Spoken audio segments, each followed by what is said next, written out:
Hi, this is Bowman with my instruction video for introducing the Fearless Flyers. Hopefully you've already seen my first two videos for Ace of Aces and Under the Sea. Thanks to everyone who has watched those and liked them and subscribed to my channel. Very much appreciate it.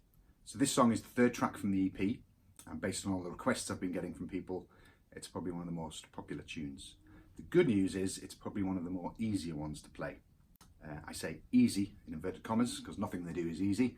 But I think if you're first starting off trying to learn any of these songs, this is possibly the one to start with. So on this track, Cory again is panned to the left, Mark is panned to the right. Today I'm going to concentrate mostly on Cory's part, looking at the various sections of the song that he's playing and the riffs that he's doing. I may touch a little bit on what Mark's doing, but you can get the full transcription from the link below, which has both tracks fully transcribed for you, so you can work out the other pieces if I don't cover them in this video. If you do like the video, please like it, share it, subscribe, send me any comments you have, any questions. I'm hoping to do some more transcriptions in the coming months, so do let me know if there's anything you would particularly like to see me transcribe and put on here. Okay, so I'm going to try and keep this video as short as possible, so we'll zoom in and get cracking with the first part.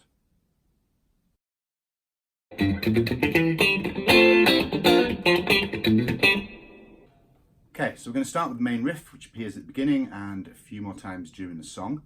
Essentially this riff and most of the song is in the key of G. We're in this position, third position.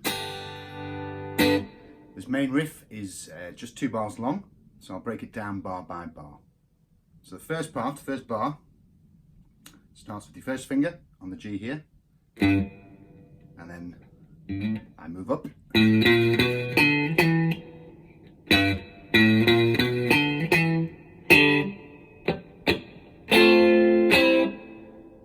Okay, so take that a bit slower. Kind of using the blues scale here. First, second, minor third, major third, fifth, sixth. Double stop there on the 5th fret on the A and the D strings. Okay, and then the next part, kind of using an F chord to a C chord, F to C, but just playing 3 notes. So you're on the D string, G string and the B string.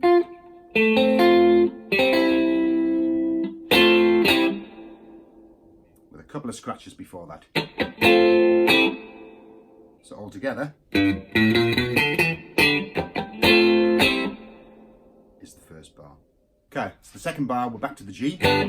Starting off on the G and B strings with the old minor third to major third. Okay, this bar here is playing something on every 16th note. So it's either going to be a scratch or a note. So again, that's for working on your right hand.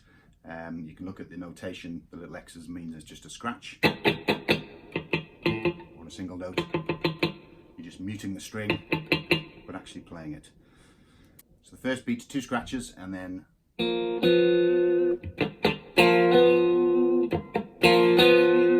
kind of leaving that 3 hanging around there. So you're playing the double stop there, both D and the G string, 3rd fret, and then adding the 4th, but leaving that 3rd ringing on. Okay, and the next beat, again a scratch. So a scratch, 3rd fret, scratch, 5th fret. All together. Then we have 2 scratches. So we're just doing 5th fret, 7th fret, both on the bottom E string, and then to the G on the 5th fret on your D string. So 2 scratches to start with. Scratch. So all together.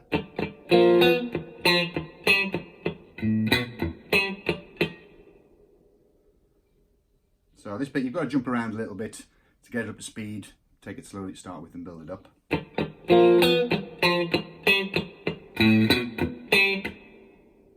Okay, when I first heard it I thought he was going at the end there, but when I've slowed it down and listened to it I don't think he is, it's just... Okay, so we play it all together slowly.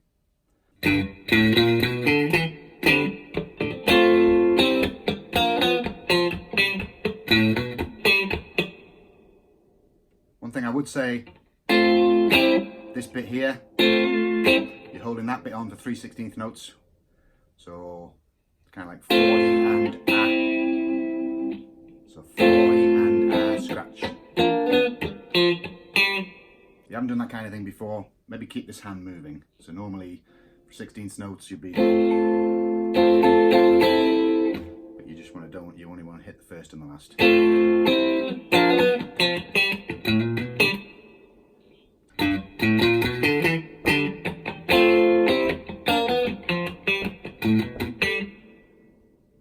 And that's the main riff that comes back a few times later in the song.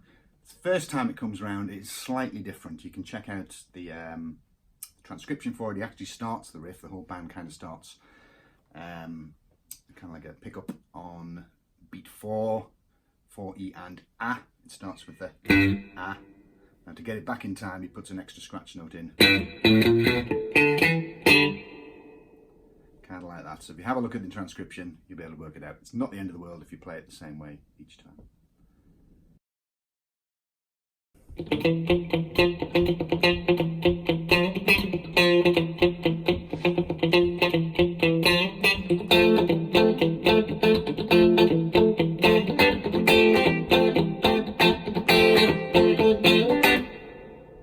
So for the verse, the bass is kind of grooving on the G, and Cory is just kind of adding to that and building it up as it goes along. So he's starting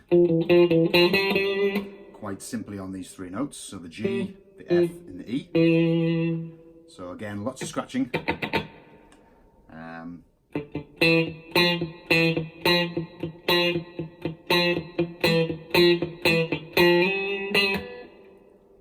Fairly simple. So first finger.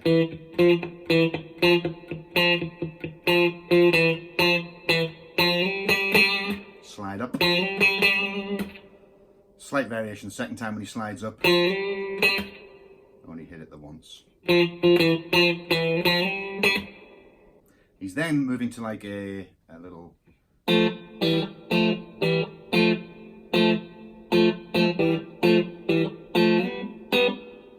double stop riff going on. So technically what we're looking at here is he's kind of playing an F chord. Remember, this is all under the G on the bass, so an F over a G, C over a G, and then back up to the G. Be technical, G11 chord, one of my favourite chords. G13. So that's where this whole riff's coming from. Initially he's just starting with single notes, and then the second time he's building it up with the double stops. So you've got your third finger on F on the 3rd fret D string, second finger on A, 2nd fret G string. So that's kind of your F chord. And then open string G, 2nd finger on your E.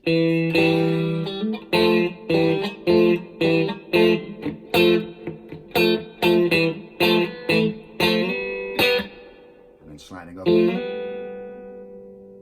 to your G, so G and B on your D and G strings. Probably heard me catching a few open strings there. Cory does that as well. If you slow it down here, there are a few strings. It's very much about getting the groove and getting the overall sound correct. The next time he plays it, he's adding even more, so he's keeping the G on the top here. So with his little finger, so he's kind of playing that F chord again. So you're looking at all top 4 strings pretty much. Then moving to the C shape, but keeping the G there.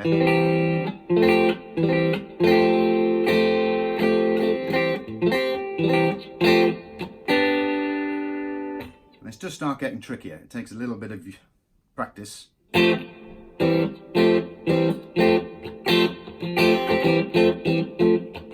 get that up to speed. So we play that all together.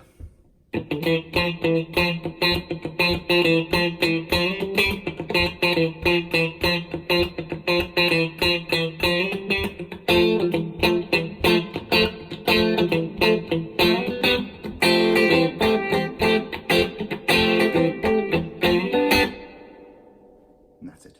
And then we go back into the riff. I just want to briefly at this point touch on what Mark's playing under that, because it is quite a funky little lick. And it goes something like this.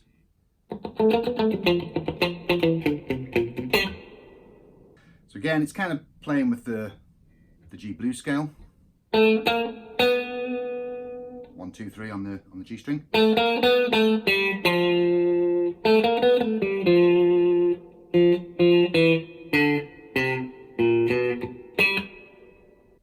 so we're playing with the minor and the major third again. Second, minor third, major third, G.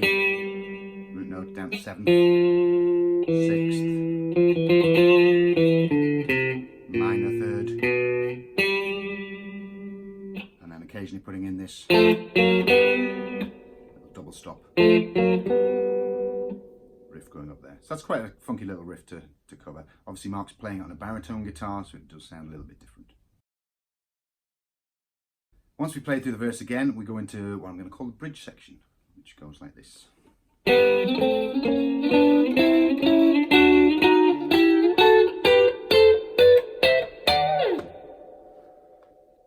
Okay, so this is using double stops again, kind of major and minor thirds, just going up the scale. So we're starting G and B on your D and your G string, up to what is A minor, A and a C, throw in a passing chord, that's just moving up 3 frets. Okay, so and C major, which is a C and an E, and throwing in a bit of a diminished passing chord, so putting in C sharp and the E, D major, D and the F sharp, and then another diminished chord, passing chord, which is the D sharp and the F sharp, so that bit. Finger this how you want. This is how I'm doing it. And then to E minor, E and the G, F sharp minor, F sharp and an A, back to G major, G and the B, A minor, A and the C, B minor, B and the D, C major, just the C and the E, and then finally ending up on D major, which is the D and the F sharp. Again, this is quite fast, so it's tricky to get those fingerings in again.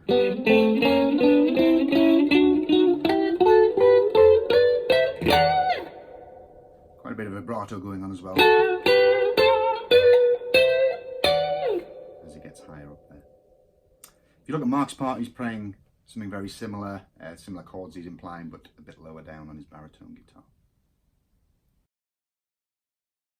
Okay, so the next part is accompanying Joe's bass solo, which is a great solo for all your bass players out there. Essentially for this, Cory is vamping around on a C9 chord. Just the top 3 strings. Okay, so the basic rhythm that he's playing here after we slide down from that first goes a bit like this.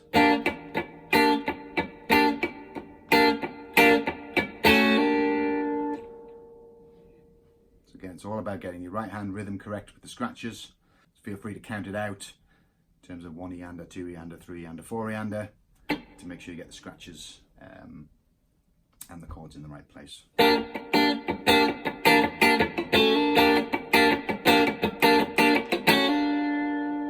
So vamps on that for a few bars, and then we throw in a,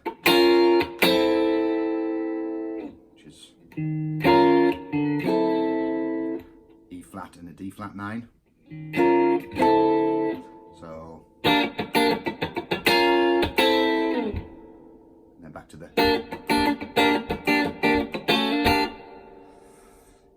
then vamps on that C9 for a few more bars, and then ends it with a B flat 7, an A7 and an A flat 7 before going back to the G for the main riff. So he's only playing double stops here of the 7th chords. So take everything away.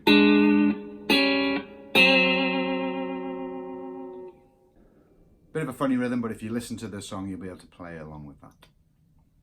Okay, so we go back into the main riff at that point, and then back into the verse section, back into the bridge. The bridge this time round, if you see the transcription, the first time it plays through the section, Cory isn't playing, it's just Mark and the bass, and then it repeats with Cory coming in.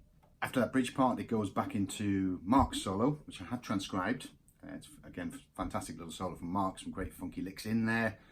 Feel free to have a look at it. It is played on a baritone, so I've actually transcribed it for a 6-string, which means that some of the notes, you'll see the notation on there, shows that it needs to be played an octave below, so it does sound a bit strange when you play it on the 6-string.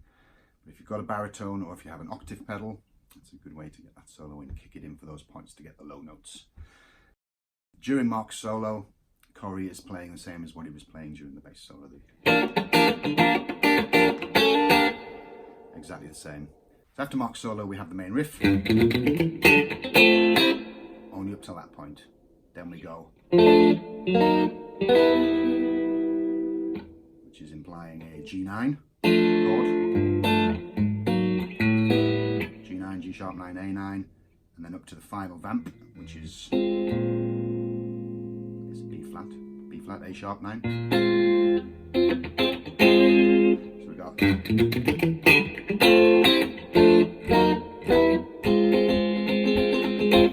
Okay, now that last part, Cory, as far as I can tell, is just playing those 3 notes, that B flat 9 chord, all